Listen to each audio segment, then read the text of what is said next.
আমরা এর আগে তদন্ত করেছি, গতকাল এবং পরশু একটি টিম এখানে কাজ করেছে। তারা আমাদের কাছে প্রাথমিকভাবে যে রিপোর্টটি দিয়েছে, এটা কিন্তু প্রাথমিক রিপোর্ট, আমি বলছি আবার, নিম্নমানের নির্মাণ সামগ্রী ব্যবহার করা হয়েছে। এখানে প্রাকৃতিক দুর্যোগের বিষয়টা এখানে আসছে, এই কারণে এটি ভেঙে পড়েছে। এই টোটাল প্রজেক্টের ব্যয় হচ্ছে 22 কোটি টাকা। এটি দুই ভাগে বিভক্ত। এর মধ্যে একটি প্রজেক্ট হচ্ছে 12 কোটি টাকা। এর মধ্যে ইতিমধ্যেই ঠিকাদারকে 6 কোটি টাকা পরিশোধ করা হয়েছে। ঠিকাদারের পাওনা রয়েছে আরো 5 কোটি টাকা।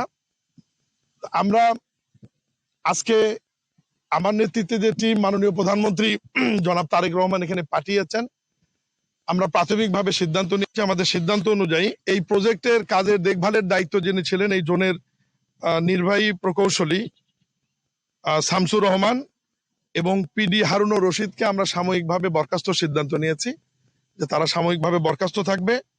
এবং ঠিকাদারি প্রতিষ্ঠানের ব্যাপারে আপাতত তারা এই কাজ করতে পারবে না।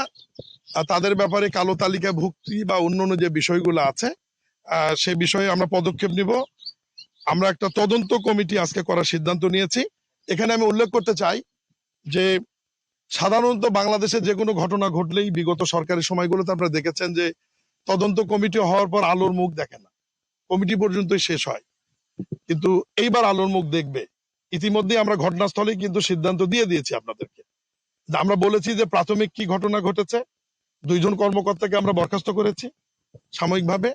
ঠিকাদারি প্রতিষ্ঠানের বিরুদ্ধে ব্যবস্থা নেওয়া হবে এবং এই কাজ চলমান রাখবার জন্য, তাতে ভবিষ্যতে এই ঘটনা না ঘটে এবং আরো কার ব্যবস্থা নেওয়া যায়, পুরো ঘটনার সাথে আরো কারো জড়িত, এ ব্যাপারে 7 দিনের মধ্যে একটি রিপোর্ট আমাদের কাছে উপস্থাপন করার জন্য আমরা একটা উচ্চ পর্যায়ের কমিটি করেছি।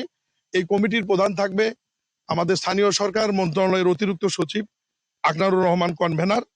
ওনার সাথে থাকবেন আমাদের যুগ্ম সচিব হাফিজুল্লাহ খান। সদস্য থাকবেন সিইও গাজীপুর সিটি কর্পোরেশন, বুয়েটের একজন বিশেষজ্ঞ প্রতিনিধি থাকবেন, আমাদের সড়ক ও জনপথ বিভাগের একজন বিশেষজ্ঞ ডিজাইনার প্রতিনিধি থাকবেন, এলজিডির একজন প্রতিনিধি থাকবেন এবং আমাদের মন্ত্রণালয়ের উপসচিব রবিউল ইসলাম এই কমিটির সদস্য সচিব থাকবেন। এই 7 সদস্যের কমিটি, কর্মদিবস এবং ছুটির দিন সহ আমরা 15 দিন সময় দিলাম।